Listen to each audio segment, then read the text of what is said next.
Hello students. Today we are going to start with new unit which is genetics. और genetics में आज हम start करेंगे principle of inheritance and variation. तो देखो भाई, ये यूनिट जो हमारी सेकंड यूनिट है, ये हमारी सबसे ज़्यादा वेटेज की रहती है और सबसे ज़्यादा इम्पोर्टेंट भी है। वैसे तो हमारी फोर्थ यूनिट है, उसमें से भी 14 मार्क्स का ही आता है, लेकिन ये सबसे ज़्यादा इम्पोर्टेंट यूनिट मानी जाती है और ये हमारी सबसे लेंथी यूनिट भी है। Let's start genetics. What is genetics?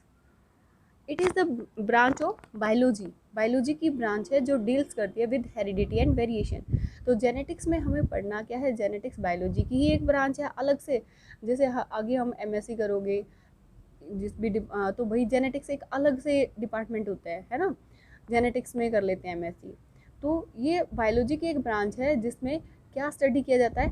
Heredity और वेरिएशन को स्टडी किया जाता है।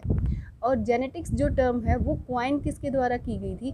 एक इंग्लिश बायोलॉजिस्ट था जिसका नाम था बैटसन। 1905 में इसने डिस्कवर की थी। ओके, फादर ऑफ जेनेटिक्स पूछा जाए तो कौन है?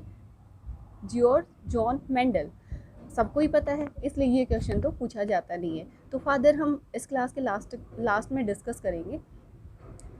फिर देखो, एक फ्रेज बहुत ही ज़्यादा फेमस है, लाइक बैगेट्स लाइक। इसका मतलब क्या होता है कि भाई जैसे ह्यूमन बींग्स है तो उनके बच्चे ह्यूमन बींग्स के जैसे ही होंगे, और जैसे कैट है तो कैट के जो बेबी होंगे वो कैट के जैसे होंगे। ओके, अब जेनेटिक्स की दो ब्रांच है, फॉरवर्ड और classical genetics. That's not so important. बस फॉरवर्ड जेनेटिक्स में क्या है, जो भी हम स्टडी करेंगे हेरिडिटी और वेरिएशन, वो on the basis of phenotype या डीएनए सीक्वेंस है जो कंपेराइज करिए जीन को, उसके बेसिस पे स्टडी करते हैं। क्लासिकल में जो हम मेंडल पढ़ेंगे या नॉन मेंडेलियल जो पढ़ेंगे वो आती है हमारी। Okay, now we see what is heredity. तो हेरिडिटी क्या होता है भाई? हेरिडिटी एक लोकल लैंग्वेज में हम बोल देते हैं कि भाई हमारे माता पिता के गुण हमारे में आए हुए हैं। भाई मेरे पापा की हाइट ज़्यादा लंबी थी तो मेरी हाइट भी ज़्यादा लंबी आ गई है ना। तो मतलब करेक्टर्स होते हैं, उन करेक्टर्स का ट्रांसमिशन होना एक जनरेशन से नेक्स्ट जनरेशन में, पेरेंट्स से ऑफ स्प्रिंग में, उसी को बोल देते हैं हेरिडिटी। ओके, तो हेरिडिटी भी हमारी डील्स करती है विद फिनोमिना लाइक बैगेट। मतलब ह्यूमन बेबी है जो ह्यूमन के जैसे ही आएंगे, हेरिडिटी करेक्टर्स आएंगे ना पेरेंट्स के। ओके, फिर है variation. What is variation? Variation क्या होती है? वेरिएशन का मतलब ही क्या होता है? डिफरेंसेस। डिफरेंसेस चाहे वो मॉर्फोलॉजिकल हो, चाहे वो साइटोलॉजिकल हो, चाहे फिजियोलॉजिकल, चाहे वो बिहेवियर में हो, इनमें डिफरेंसेस आए। Individual of same species and the offspring of same parent. एक ही पेरेंट्स के बच्चे हैं, दो बच्चे हैं, दोनों में बहुत ही डिफरेंस मिलेगा, मॉर्फोलॉजिकल, साइटोलॉजिकल, फिजियोलॉजिकल या बिहेवियरलॉजिकल डिफरेंस पक्का मिलेगा, वही हमारी वेरिएशन होती है। ठीक है। फिनोटाइप। फिनोटाइप क्या होता है? ये जो हमारी एक्चुअल फिजिकल करेक्टरिस्टिक्स होती हैं वो होती है हमारे फिनोटाइप। जैसे इसमें हमारी हाइट, कलर, ये सब ओवरऑल हेल्थ आ जाती है हमारी। Okay, now we see variation types of. देखो टाइप्स ऑफ वेरिएशन में देखो भाई, दो तरह की वेरिएशन होती है, सोमेटिक वेरिएशन और जर्मिनल वेरिएशन। नाम से पता चल रहा है सोमेटिक वेरिएशन सोमेटिक सेल से रिलेटेड है, जर्मिनल वेरिएशन जर्मिनल सेल से रिलेटेड है। तो सोमेटिक वेरिएशन जो होती है वो अफेक्ट करती है हमारे सोमेटिक सेल्स को और बॉडी को। ये अपीयर होती है after birth, therefore called as acquire variation, क्योंकि इन वेरिएशन को हम एक्वायर करते हैं। ये प्रोड्यूस होती है एनवायरमेंटल फैक्टर से। Use and disuse of organ, environment के कारण आई है, ये यूज एंड डिसयूज के कारण आई है। मतलब हमने किसी ऑर्गन को यूज किया, नहीं यूज किया, जैसे हम पूँछ बोलते थे, बंदर की पूँछ, जैसे हमारे भी पूँछ होती थी, अब वो डिसयूज हमने यूज़ नहीं किया तो क्या हो गया? ख़त्म हो गया।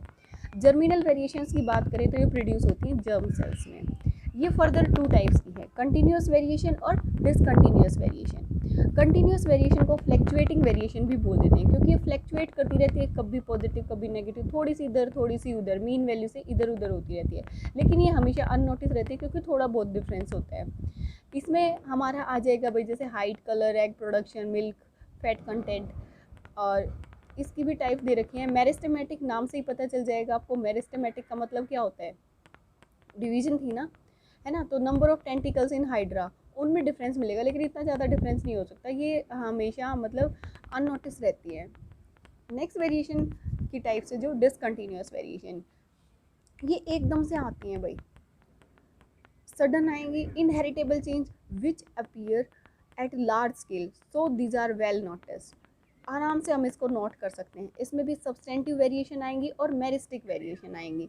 सब्सटेंटिव में फिर से वही हमारी शेप, साइज, कलर।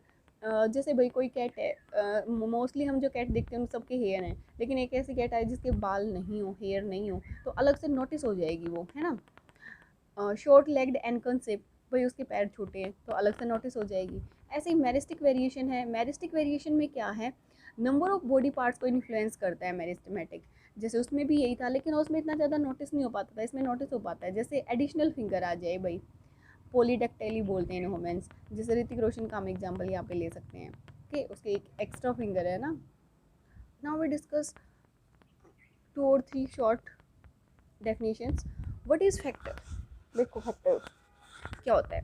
फैक्टर कुछ नहीं होता, ये जो हेरिडिटी होती है इसकी यूनिट ही होती है। ये फैक्टर ही होता है जो रिस्पॉन्सिबल होता है inheritance and appearance of characters के लिए, ओके। तो अब फैक्टर ने मेंडल को क्या बोल दिया, इसने जीन का नाम दे दिया। एक्चुअल में क्या है, ये जीन ही तो है। अच्छा, एलील पूछा जाए, एलील क्या होती है। एलील जो होती है अल्टरनेट फॉर्म होती है जीन की, जो लोकेटेड होती है सेम पोजीशन पे ऑन होमोलोगस क्रोमोसोम्स, ठीक है। होमोलोगस क्रोमोसोम्स, जैसे देखो भाई, होमोलोगस क्रोमोसोम्स में ये मेल पेरेंट्स है, ये फीमेल पेरेंट्स है। मेल पेरेंट्स है, ये क्रोमोसोम्स आ गई, और फीमेल पेरेंट्स है, ये क्रोमोसोम्स आ गई। तो दोनों आएंगे अब उसमें, तो ये मेरी क्या होगी, ये मेरी होमोलोगस क्रोमोसोम्स है ना, ठीक है। होमोलोगस क्रोमोसोम्स बोलेंगे। अब ये ऐसे आ सकती है, दोनों डार्क डार्क या दोनों लाइट लाइट, तो इसको बोल देंगे हम पेयर ऑफ होमोलोगस क्रोमोसोम्स, ये होमोलोगस क्रोमोसोम्स, है ना।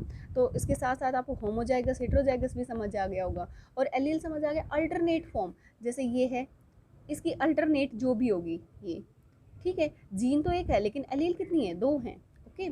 होमोजाइगस, तो होमो का मतलब सेम, जाइगस का मतलब जाइगोट।